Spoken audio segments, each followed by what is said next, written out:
Captain ने चुपके से अपने ऑरेंज जूस में व्हिस्की डाल दी और फ्लाइट के 100 से ज्यादा यात्रियों में से किसी ने भी इस पर ध्यान नहीं दिया। फिर उसने कुशलता से बोतल को छिपा दिया और सारा जूस एक ही घूंट में पी लिया। इसके बाद वह कॉकपिट में वापस चला गया और सो गया। यह जंगली कदम नए को पायलट को पूरी तरह से हैरान कर दिया, लेकिन हेड फ्लाइट अटेंडेंट शांत रही। उसने कहा कि यह कैप्टन का पहली बार ऐसा करना नहीं था। सौभाग्य से पूरी उड़ान शांतिपूर्ण रही, लेकिन जैसे ही विमान लैंड करने वाला था, एक दुर्घटना हुई। विमान का एलिवेटर अचानक खराब हो गया, जिससे तेज टर्बुलेंस हुआ। सभी यात्री डर गए, सिवाय कैप्टन के, जो अभी जागा था। उसने शांति से यात्रियों को सीट बेल्ट बांधने के लिए कहा और फिर विमान को संभालने के लिए आगे बढ़ा, लेकिन जल्द ही उसे एहसास हुआ कि विमान ने नियंत्रण खो दिया है और सीधे नीचे गिर रहा है। उसने तुरंत को पायलट को योक उठाने का आदेश दिया, लेकिन चाहे जो भी किया गया हो, विमान को स्थिर नहीं किया जा सका। कैप्टन ने तुरंत कंट्रोल टावर को सूचित किया और आपातकाल घोषित कर दिया। गिरावट को धीमा करने के लिए उसने ईंधन डंप कर दिया और विमान को हल्का करने के लिए को पायलट को लैंडिंग गियर नीचे करने का आदेश दिया, लेकिन विमान के नीचे की ओर गिरते हुए लैंडिंग करना संभव नहीं था। जैसे ही कैप्टन सोच रहा था, केबिन में लगे सामान रैक अचानक खुल गए। एक फ्लाइट अटेंडेंट उन्हें बंद करने गई,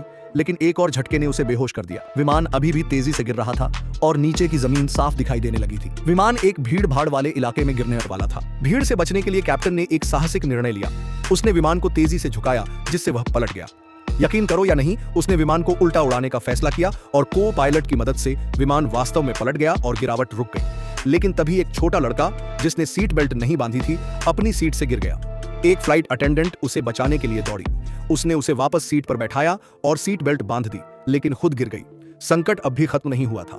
हालांकि विमान गिरना बंद हो गया था, लेकिन उनके पास हवाई अड्डे तक पहुंचने के लिए ईंधन नहीं बचा था और इंजन के खराब होने के कारण कैप्टन को तुरंत निर्णय लेना पड़ा।